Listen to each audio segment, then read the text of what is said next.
어떤 그 물건에 대해서 유치권이라는 게 설정이 되어 있는데 어떻게 해결했는지 그거 간단하게 말씀을 드리겠습니다. 일단 제목은 경매로 유치권 빌라 낙찰받기라고 제목을 했는데요. 그 부제목에 마피투자라고 제가 해놨습니다. 마피투자라고 나중에 한번 정리를 다시 할 텐데, 무피투자라는 말은 저희가 경매 투자를 하면서 투자된 금액을 대출을 받거나 전세를 세팅했을 때 다 회수를 해서 들어가는 돈이 없을 때 무피투자라고 하고요. 마피투자라고 하는 거는 공식적인 말은 아닌 것 같은데, 마피투자라는 것은 저희가 투자를 하고 돈을 회수를 했는데 돈이 오히려 남는 투자, 그래서 돈 남는 투자라고 이해를 하시면 되겠습니다. 돈 남는 투자가 이제 마피투자인데 이번 건 같은 경우는 마피투자입니다.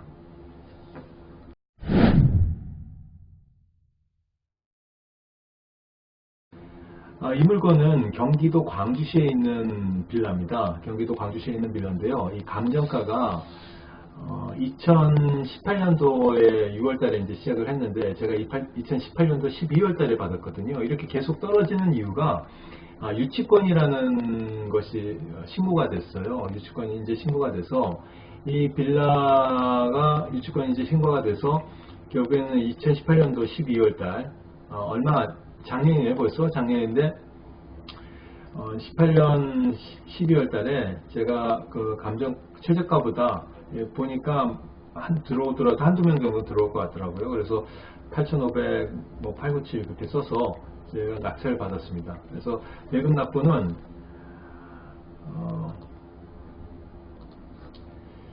대금 납부는 2019년도 1월 23일 날 납부를 했습니다. 지금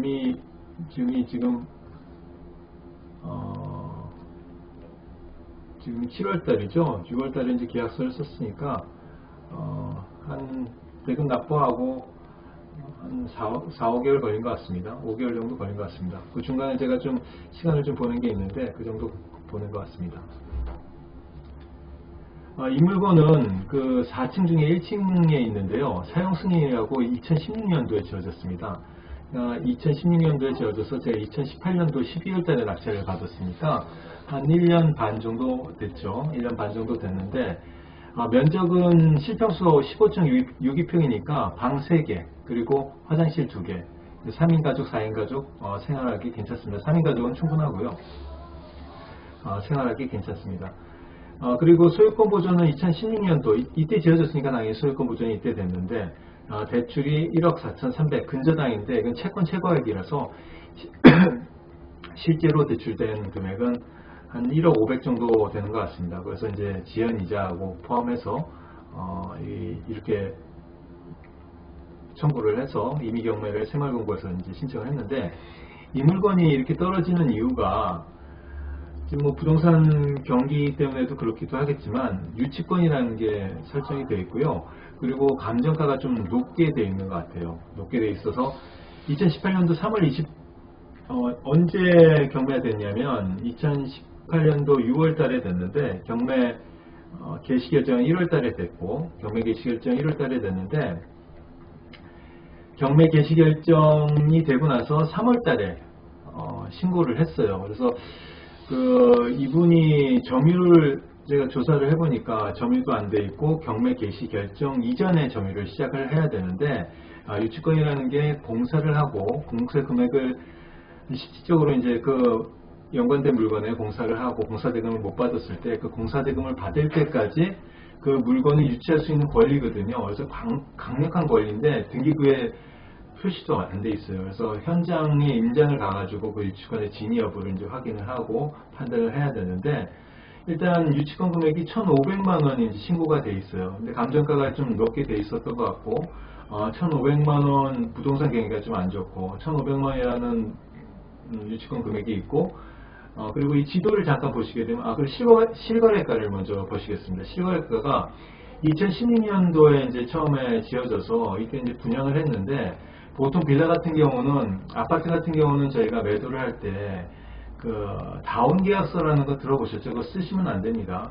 다운 계약서를 쓰는 경우가 양도세를 줄이기 위해서 다운 계약서를 쓰기도 하는데 이 빌라 같은 경우는 그 시세가 아파트 같은 경우는 KB 시세가 있기 때문에 KB 시세 대비해서 80%, 70%를 대출을 해주면 되는데 이 빌라 같은 경우는 KB 시세가 없다 보니까 분양가로 대출을 거기서 기준을 잡고 대출을 해줘요. 그래서 분양 실질적으로 거래 금액은 뭐 1억 5천이라고 하더라도 분양 계약서를 1억 8천, 1억 9천 써서 거기서 뭐 70% 받게 되게 되면 대출 금액이 올라가니까 그 입주하시는 분은 실투자 금액이 적어서 그렇게 업계약서를 쓰는 경우가 가끔 있습니다. 그래서 그걸 항상 의심을 해보셔야 되는데, 그래서 그 빌라 이제 분양하는데 이제 가보시면, 빌라 분양하는데 가보시면, 뭐 실입주금 뭐 1,000만원 뭐 그렇게 써있는 거 있지 않습니까? 그게 다 업계약서 써가지고 그렇게 하는 거거든요. 그러니까 그렇게 보시면 되는데, 이 물건 같은 경우는 2016년에 이제 분양을 했는데 이게 실질적으로 실거래가인지 아닌지는 확인을 하기 위해서는 최근에 거래된 거래가를 이제 확인해야 되는데 이때는 이제 거품이 좀 빠졌다고 보는 거니까요. 이때 1억 6,500이니까 이 정도가 이제 되겠구나. 그래서 제가 이제 그 부동산 조사를 해보니까 한 1억 4천 그 정도 하는 것 같더라고요. 그리고 뭐 더 낮게 부르는 데는 있는데 한 1억 4천 정도면, 그리고 그 2016년도에 한두 개를 급하게 급금매가로 처리를 할 때 1억 4천까지 처리했다는 것을 제가 인장 때 들었거든요. 여기 위치가 이 경기도 광주라는 곳이 이 판교역 환승역이죠. 신분당선하고 경강선, 그리고 임해역, 3호선 임해역이 또 있고요. 그러니까 그 전철을 타게 되면 경기 광주역이라든지 뭐 삼성역 타게 되면 임해역하고 이제 가깝고, 이쪽에 이제 지식산업센터로서 아파트형 공장도 많이 있습니다. 그래서 이제 이쪽은 뭐 판교, 성남, 분당 이쪽은 집값이 이제 비싼데 상대적으로 이쪽은 집값이 좀 싸기 때문에 임대거래는 아주 활발하고요. 매매도 활발합니다. 근데 문제가 요즘에 너무 많이 짓고 있어요, 빌라를. 그래서 매매 거래가 좀 잘 안 되거든요. 그래서 그런 이유가 있는데, 아무튼 판교에 출퇴근하시는 분들이라든지 여기 사시기 좀 집값이 부담스러우신 분들이 이쪽에 많이 사세요. 또 외국인 노동자들도 많이 사시고. 그런데 이제 좀 확대된 지도인데요. 여기가 이제 그 지방도로고, 여기가 이제 간선도로, 이면도로죠. 그리고 여기가 지도에는 안 나오는데 이 등고선이 있고요. 바로 뒤가 이제 남서울 시시인데 굉장히 경사가 가파른데 이 경사 끝에 있어가지고 이 집을 제가 이제 낙찰을 받아서 피터팬에다 내놓으면 연락 굉장히 많이 옵니다.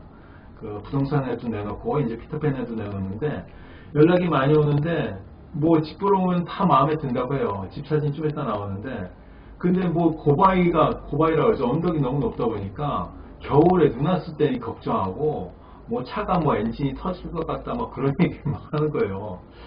아무튼 뭐 가격만 싸게, 전 싸게 받았으니까 가격만 싸게 하게 되면 뭐 나가지 않을까 그런 생각을 안일하게 했습니다. 안일하게 좀 해가지고 좀 그랬는데요. 먼저 2016년에 이제 지어졌으니까 깨끗합니다. 잘 지었어요. 그리고 여기 유치권자가 현수막 이렇게 해놓은 건데 이게 뒤쪽 베란다거든요. 그리고 이제 앞쪽인데 이 바로 뒤가 이제 남서울 시시죠. 그러니까 언덕 맨 끝이에요. 다 빌라촌이고. 네.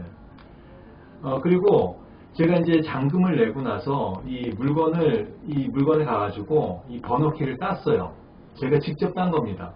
보통 이제 열쇠업자를 부르게 되는데, 강제 집행을 할 때거나 그 열쇠업자를 부르는데, 열쇠업자도 10명 다 열쇠를 훼손 안 하고 따는 사람이 없어요. 그러니까 드릴로 어디를 건드리게 되면 이 열릴 수 있다는 그걸 알고 드릴로 열쇠를 이게 번호키를 다 훼손을 해요.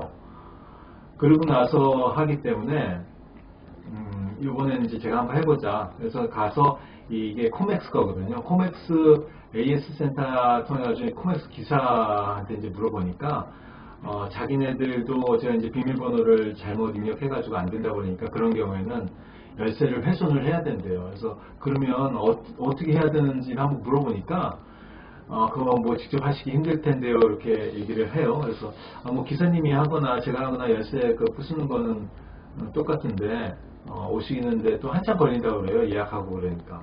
그래서 제가 한번 해보겠습니다. 어디를 뚫어야 되는지 알려주세요 했더니 뭐 그 손잡이 우측에서 10cm, 뭐 위에서 1cm, 1cm 그렇게 올려서 하래요. 거길 막 뚫었는데 안 돼가지고 사방을 다 뚫는 겁니다. 결국은 열었어요. 그래서 새 걸로 이제 똑같은 모델로 이렇게 갈고 이제 문에 안에 들어갔습니다. 안에 들어가니까 뭐 그 아까 제가 말씀드렸듯이 이제 방 3개, 화장실 2개, 그리고 다 LED 돼 있고 깨끗하고 또 방에도 다 마루 이렇게 다 깔아져 있고 그리고 이제 주방도 문도 이렇게 깨끗합니다. 이 밑에 이제 LED 등 다 깨끗하게 돼 있고 한생 가구로 돼 있고 화장실도 다 대림 바스커 써가지고 고급스럽게 해놨습니다. 깨끗하고 한 번도 사람이 안 살았으니까. 그래서 이걸 정리를 하게 되면 제가 낙찰을 이제 10단위는 떼겠습니다. 계산하기 좋게 10단위를 떼고 이자 들어간 것도 떼고 그리고 이제 인테리어라고 제가 도배하는데 한 50만원 들었고 그리고 쿡탑이 없더라고요. 쿡탑 사는데 인터넷에서 사가지고 한 13만원인가 그렇게 들었어요. 다 빼고 계산하기 좋게 10단위는 빼겠습니다.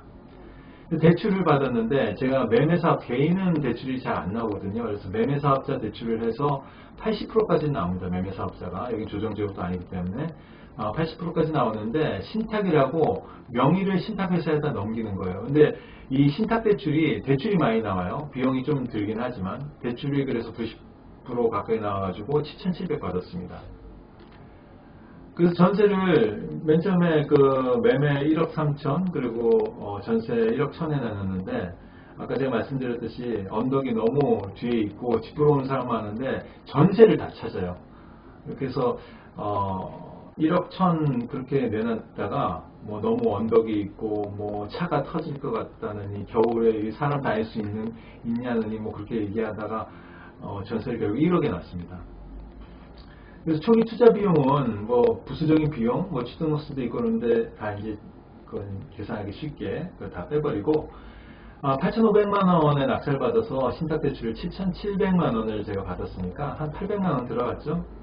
그리고 이제 매도는 안 하고 중간에 전세를 해결했는데 1억이 났으니까 2,500 정도, 7,800만 원 들여서 뭐 2,500 그리고 매도 나중에 치게 되면 매도를 정리하게 되면 또 한 뭐 2천 정도는 더 들어오겠죠.